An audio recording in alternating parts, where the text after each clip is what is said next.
A well-known Parker businessman getting his day in court in the wake of a Denver7 investigation. More conflict bubbling up tonight in the controversy over this fence right here surrounding a popular restaurant. So this all started with a call to Denver7 Investigates, and now there are results and there is accountability.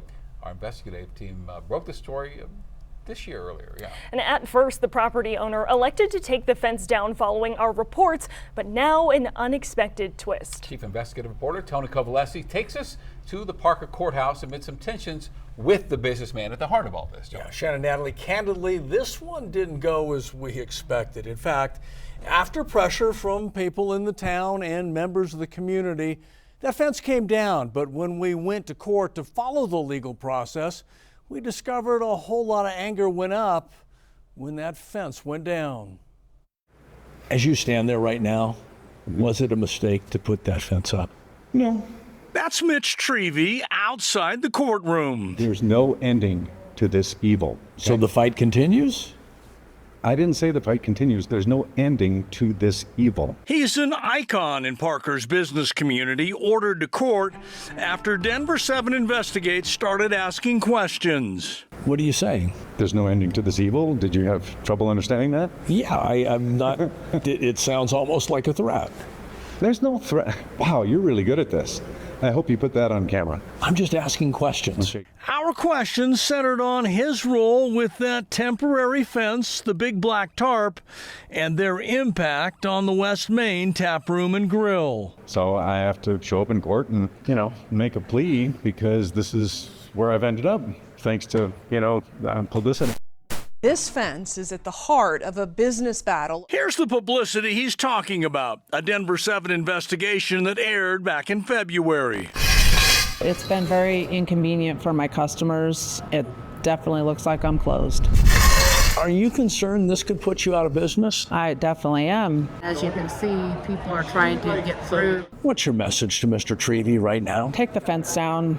Just take it down. Are you frustrated that you're kind of getting painted as the bad guy here? Sure, but it's okay. And of course I'm frustrated, but I'm not rattled. Just a little, right there.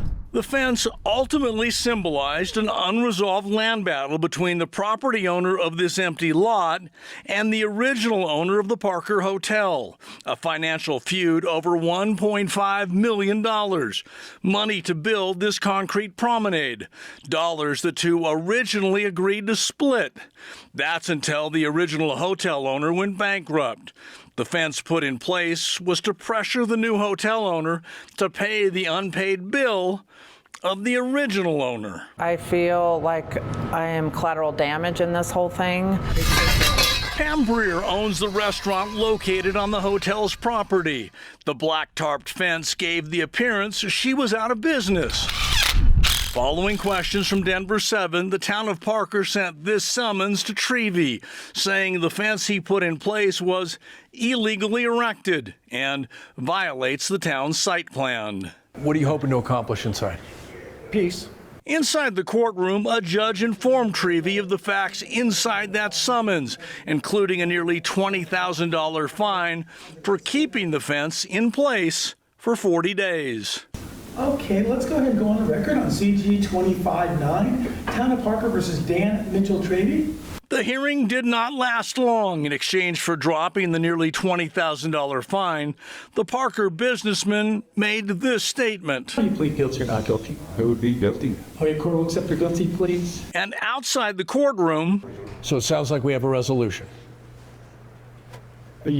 Whatever you want to call it. We're at a point where I've agreed to plead guilty so that I personally don't have to pay $20,000 for all this mess that was brought upon the property owner that I represent for having a fence up. And a few minutes later, moments after his guilty plea... So why don't you make sure all the facts get out? Trevey went on the offensive. Okay, before I get fried again on social media like I did last time, like you trashed my business, and I'm still reeling from it. Thanks to you. I trashed your business or the facts trashed your business? No, the way you presented them. Trevey appears to believe the new hotel owner deserves more blame in this controversy.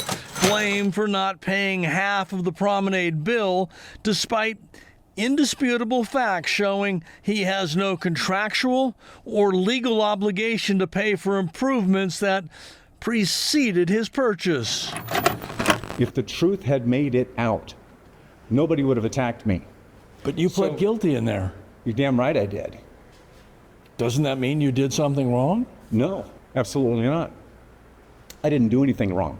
What's happening, and I'm nobody's victim, Tony, and you need to just back down and stop this crap. I know you're really good at what you do, but it's garbage. What you're doing right now is garbage, and you're playing along with evil. You participated in an attack on me personally. I did my job as a If this crap is gonna make journalist. it back out on the news and stir this crap back up, Tony, good job. Okay. You are a part of the evil. Let's Put talk that on film. He's a part of the evil.